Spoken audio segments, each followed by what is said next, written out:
Pertempuran antara pasukan Israel dan Hizbullah kembali membara. Militer Israel menghujani wilayah di Lebanon Selatan dengan amunisi pembakar. Dilaporkan desa-desa di Lebanon Selatan yakni Farkila dan Khiam menjadi target Zionis. Pada Minggu 23 Juni 2024 malam, pasukan Israel meluncurkan bom fosfor putih yang dilarang. Dalam rekaman yang beredar, bom fosfor putih itu tampak terpecah di langit Lebanon Selatan. Kilatan cahaya dari bom itu menyebar dan langsung menghantam desa-desa di wilayah tersebut. Hingga keesokan harinya pun asap masih tampak mengepul di atas desa-desa itu. Sejumlah ambulans juga dikerahkan di sepanjang jalan dekat perbatasan dengan Israel. Namun rupanya serangan serdadu Zionis itu masih belum berhenti. Pada Senin 24 Juni 2024, bom fosfor putih kembali menghujani area yang sama. Kelompok Hizbullah merilis sebuah video yang menunjukkan target-target penting Israel. Mereka mengklaim bahwa target potensial itu hanya diketahui oleh Dinas Keamanan Internal Israel atau Shin Bet. Dikutip dari Tribun News, klip tersebut menampilkan situs-situs yang menjadi target sasaran jika terjadi perang antara Israel dan Lebanon. Diketahui rekaman itu dirilis beberapa hari selesai misi drone Hubi. Rekaman video itu mencakup penggalan pidato yang disampaikan Sekretaris Jenderal Hizbullah yakni Sayyid Hasan Nasrallah. Dalam pidatonya, Nasrallah memperingatkan tentara Israel akan adanya pertempuran tanpa batas jika perang meletus di Lebanon.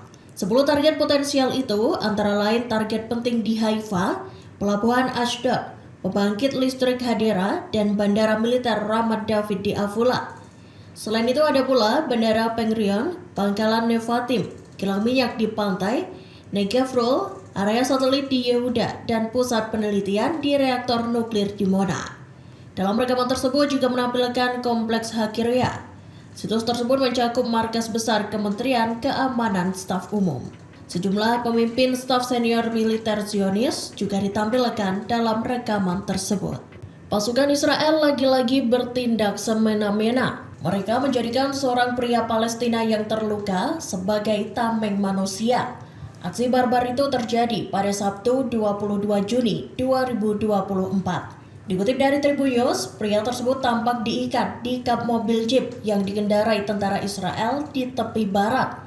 Pria berkaos putih itu terlihat terluka di bagian pelipisnya.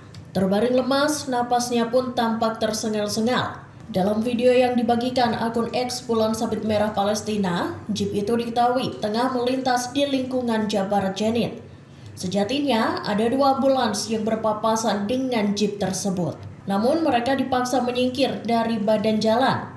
Kru Bulan Sabit Merah Palestina atau PRCS pun dicegah untuk memberi pertolongan medis pada pria tersebut.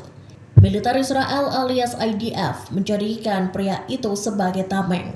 Namun setelahnya, IDF mengizinkan kru PRCS untuk mengevakuasi pria tersebut dan memindahkannya ke rumah sakit. Perdana Menteri Benjamin Netanyahu menyatakan bahwa Israel bersedia untuk menghentikan pertempuran di Gaza. Namun penghentian peperangan itu dilandasi dengan kesepakatan parsial. Nantinya kesepakatan itu harus diiringi dengan pengembalian sejumlah sandera yang ditawan Hamas. Dikutip dari The Times of Israel, dalam pernyataannya pada Minggu 23 Juni 2024, Netanyahu menegaskan bahwa perang tak akan berakhir sampai Hamas dihancurkan. Perdana Menteri Israel itu mengatakan bahwa fase perang sengit di jalur Gaza telah mereda. Hal itu seiring dengan militer Israel yang bersiap untuk menghadapi kelompok Hizbullah. Saat ditanya apakah Israel siap mencapai kesepakatan dengan Hamas, Netanyahu mengaku tak akan membiarkan militan Palestina itu. Ia hanya mengaku siap untuk melakukan kesepakatan parsial.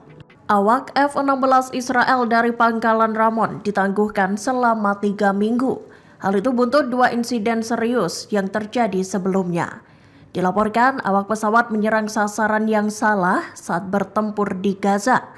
Dikutip dari Al-Mayadin, kesalahan kembali dilakukan pasukan Israel di tengah perang yang berkecamuk. Komandan Pangkalan Ramon secara tak sengaja melepaskan tembakan ke arah rekannya sendiri saat mengemudikan pesawat Apache. Ia disebut melepaskan tembakan ke arah serdadu Zionis dan membahayakan nyawa mereka. Insiden tersebut pun menjadi kali kedua pasukan Israel melakukan kesalahan yang sama. Pasalnya, 2 insiden itu terjadi dalam waktu 2 minggu di skuadron yang sama. Insiden yang menyangkut seorang perwira senior berpengalaman itu sontak menghebohkan Angkatan Udara Israel. Tentara Israel menyerbu dan menghancurkan kompleks pelatihan yang diklaim milik Hamas.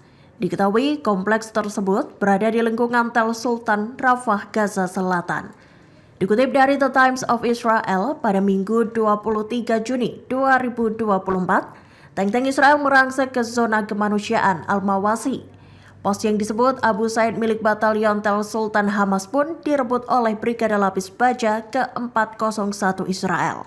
IDF mengklaim pasukannya menemukan kantor Komandan Batalion Tel Sultan Mahmud Hamdan. Selain itu, IDF menyatakan bahwa mereka menemukan depot senjata dan sejumlah terowongan. Dalam operasi terpisah, IDF mengaku telah menyerbu kantor Komandan Hamas Yasser Natat. Ia disebut bertanggung jawab atas penembakan roket Brigade Rafah ke Israel dan tentara yang ada di Gaza. Brigade 401 Israel juga menyerang ke tempat pelatihan terpisah di daerah tersebut. IDF mengklaim menemukan senjata, terowongan tambahan, dan materi intelijen.